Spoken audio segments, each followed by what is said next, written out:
Hi everyone, it's me, Ace here, still the other guy from Honest Game Station, and today I will be giving you my honest review on Detroit Become Human.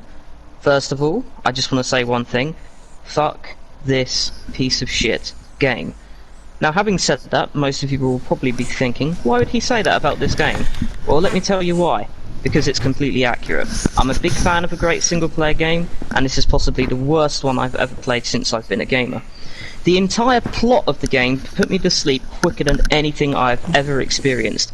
Having played through the game and seen all of the endings, only one of them is actually decent. Most of the time, you are just walking from one place to the next, hoping to get there before you lose any brain cells. I'm looking at you, everybody's gone to the rapture. And when you do get to do something, you'll think, my god, I can play. And then you find out that you didn't get to do very much at all that isn't generic. I like games set in dystopian futures where things have evolved beyond recognition. This game does not deliver that at all.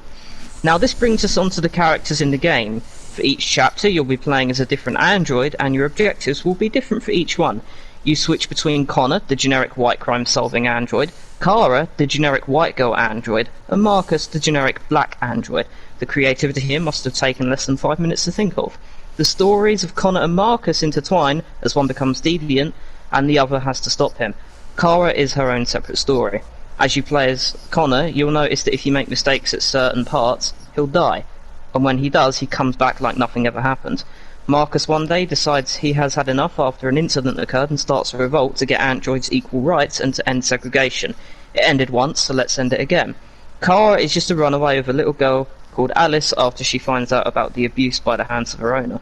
There are other characters in this game, but nothing of any notable interest ever happens to them. Some live, some die, no big deal. I was more concerned when the protesters were getting shot by the police than seeing Connor die for the 5th fucking time. I also won't go into detail about every character because if I do, this review will last for some weeks.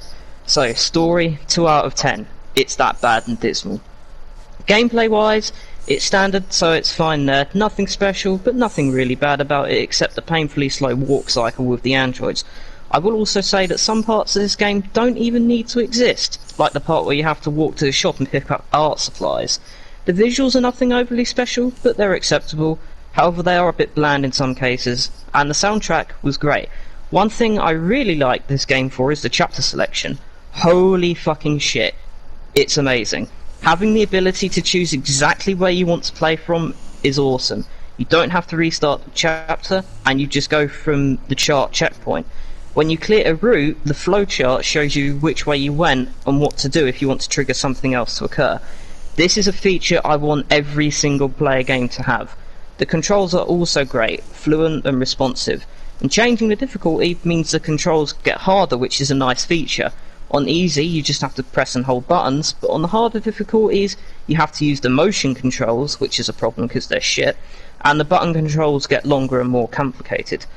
Gameplay, I give it 4 out of 10. Overall, this game does make me question why you went through everything. As the memories can be transferred to the other models, why bother doing anything at all? The characters are all androids, so there is no reason to give a fuck as the machines would just get replaced by newer models anyway. So, overall, total points for this game, out of 20, 6 out of 20. I can't mention online features because the game doesn't have any, which is a great thing. Thanks for watching the review, and have a great day.